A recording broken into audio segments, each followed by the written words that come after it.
Cantt railway station के सामने सड़क पर गड्ढा बन गया है। सीवर के मेन होल का ढक्कन खुला होने की वजह से गंदा पानी सड़क पर बहता है। इससे आसपास न सिर्फ गंदगी और बदबू का आलम है, बल्कि गड्ढे में गाड़ियां भी फंस जाती हैं।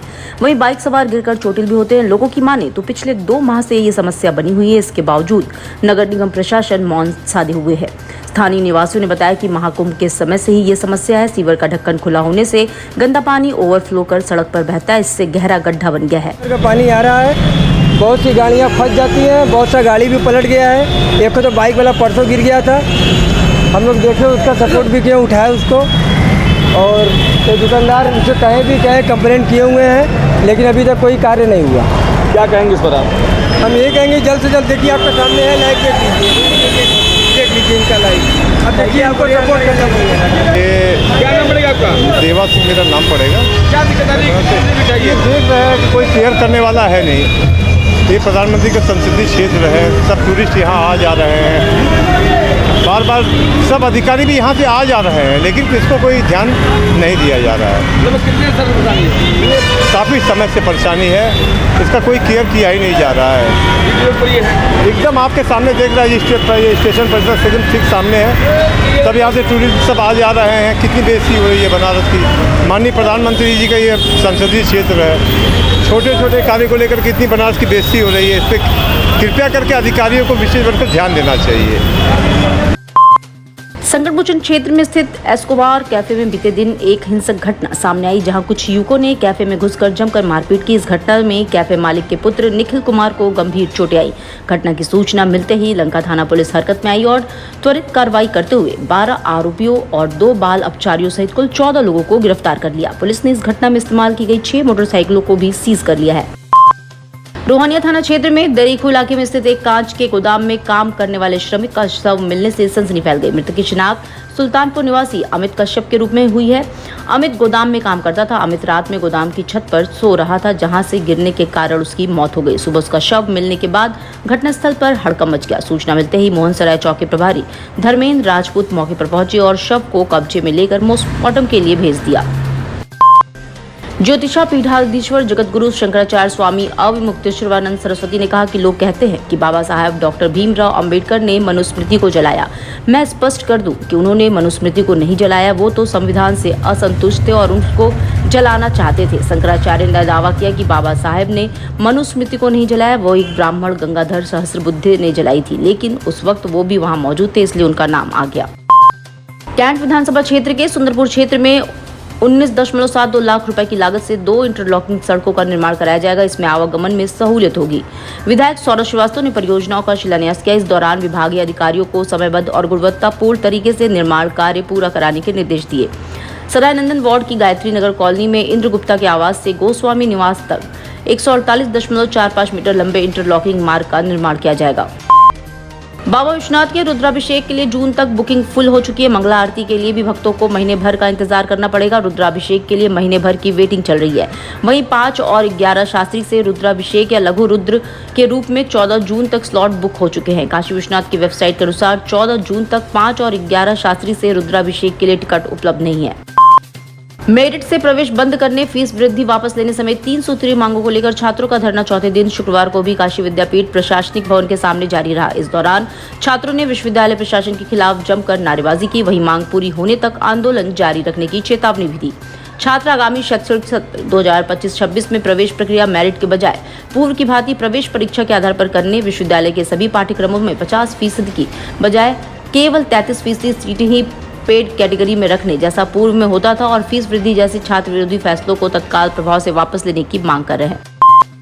बीएचयू के चिकित्सा विज्ञान संस्थान के गैस्ट्रोएंट्रोलॉजी विभाग में हर वर्ष की भांति इस वर्ष भी आईडीबी दिवस 19 मई 2025 को मनाया जाएगा। इस अवसर पर विभाग द्वारा मरीजों और आम लोगों को आईबीडी के प्रति जागरूक करने के लिए विशेष कार्यक्रम आयोजित किया जाएगा। विभागाध्यक्ष डॉक्टर देवेश प्रकाश यादव ने बताया कि आईबीडी क्लिनिक जो उनके नेतृत्व में संचालित हो रही है, इसमें वर्ष 2021 से अब तक 1388 मरीज पंजीकृत हो चुके हैं। भारत में आईबीडी के मामले तेजी से बढ़ और अनुमानित रूप से लगभग 15 लाख भारतीय इस बीमारी से ग्रस्त हैं। सांस में खून आना, वजन का गिरना, खून की कमी होना, तो ये सब जो मुख्य लक्षण हमारे आईबीडी के होते हैं। हमारे देश में प्रति वर्ष जो है आईबीडी के केसेस बढ़ते जा रहे हैं, क्योंकि जो हमारा खान पान है, हमारा जो जीवन शैली है, वो बिल्कुल बदलता जा रहा है। और हम वेस्टर्न डाइट या वेस्टर्न लाइफ स्टाइल को अपना रहे हैं।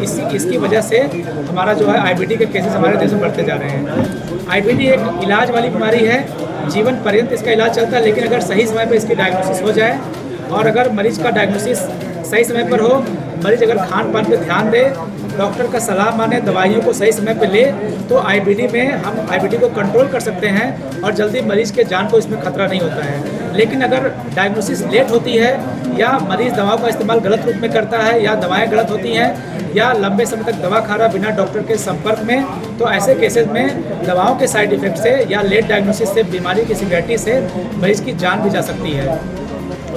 सर आगे इस तरह से कैसे अवेयरनेस हम लोग फैलाएंगे, जैसे कैसे हम लोग प्रिंट मीडिया और जो भी टेलीविज़न मीडिया है उसके माध्यम से सबको अवेयर करना चाहते हैं कि अपने जीवन शैली को अच्छा रखें, हेल्दी खाना खाएं, वेस्टर्न डाइट को अवॉइड करें, प्रिजर्वेटिव जिसमें मिला हुआ था उस खाने को अवॉइड करें और जो भी हमारे पैकेज आइटम है, अल्ट्रा प्रोसेस फूड है, उसको ना खाएं, हरी सब्जियों का इस्तेमाल करें, फल का इस्तेमाल करें, जो भी हमारे यहाँ ग्रेन्स होते हैं, दाल चावल, इन सब का इस्तेमाल करें, हेल्दी खाना खाएं जो है। और अगर आपके अंदर कोई लक्षण है, पेट में दर्द है, शौच में खून आता है, डायरिया होता है, वेट लॉस हो रहा है, आपके अंदर खून की कमी है, तो अपने गैस्ट्रो के डॉक्टर के संपर्क में आकर के कम से कम जांच कराएं। जांच बहुत जरूरी है, जांच करने से आईबीडी का पता चल सकता है।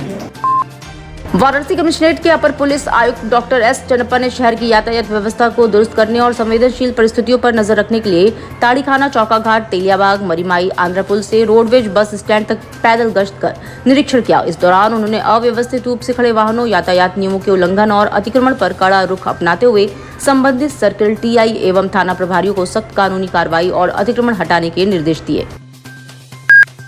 पाकिस्तान के साथ बढ़े तनाव ने तुर्की और अजरबैजान के पर्यटन उद्योग को जोरदार झटका दिया है। उत्तर प्रदेश, खासकर पूर्वांचल के लगभग 20,000 पर्यटकों ने इन दोनों देशों की यात्रा बुकिंग्स रद्द कर दी है, जिससे इन देशों की अर्थव्यवस्था पर गहरा असर पड़ने की आशंका है। Tourist guide federation of India के राष्ट्रीय संयोजक डॉक्टर अजय सिंह ने बताया कि भारत पाकिस्तान के बीच तनाव के कारण भारतीय पर्यटक अब तुर्की और अजरबैजान जैसे पाकिस्तान समर्थक देशों से दूरी बना रहे हैं। उन्होंने बताया कि इसके बजाय वे हिमाचल प्रदेश, सिक्किम, मेघालय और अरुणाचल प्रदेश जैसे खूबसूरत घरेलू पर्यटन स्थलों की ओर रुख कर रहे हैं। 1,85,000 पर्यटक तुर्की गए थे और 2,10,000 पर्यटक अजरबैजान गए थे।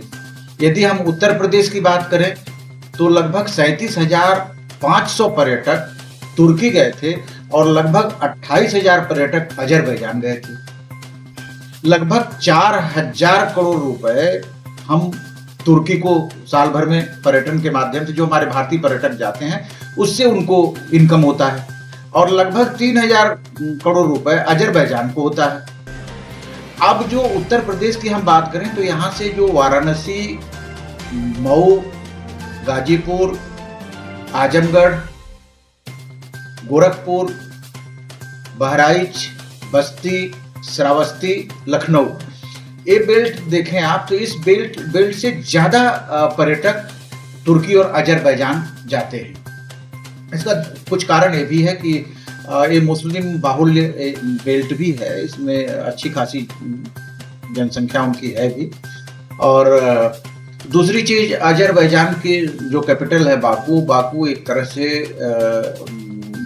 थाईलैंड के कैपिटल बैंकॉक का सब्स्टिट्यूट बन के उभर रहा था, तो लग्जरी टूरिज्म के लिए लोग उधर जा भी रहे थे, अच्छी खासी संख्या भी थी। लेकिन जो ये सिंदूर ऑपरेशन के बाद टर्की और अजरबैजान ने पाकिस्तान का साथ दिया और भारतीयों के बीच राष्ट्रीयता की भावना बढ़ी और नेशन फर्स्ट का जो स्लोगन हमारे प्रधानमंत्री जी ने दिया है, और उसको हम लोगों ने ये देखा कि इस बार सारी राजनीतिक पार्टियां द्वेष भूलकर एक मंच पे आई, सब लोग एक साथ खड़े हुए और भारतीय पर्यटकों के बीच में भी ये भावना आई। लोगों ने धड़ाधड़ कैंसिलेशन शुरू किया और आज लगभग 20,000 से ऊपर कैंसिलेशन हो चुके हैं।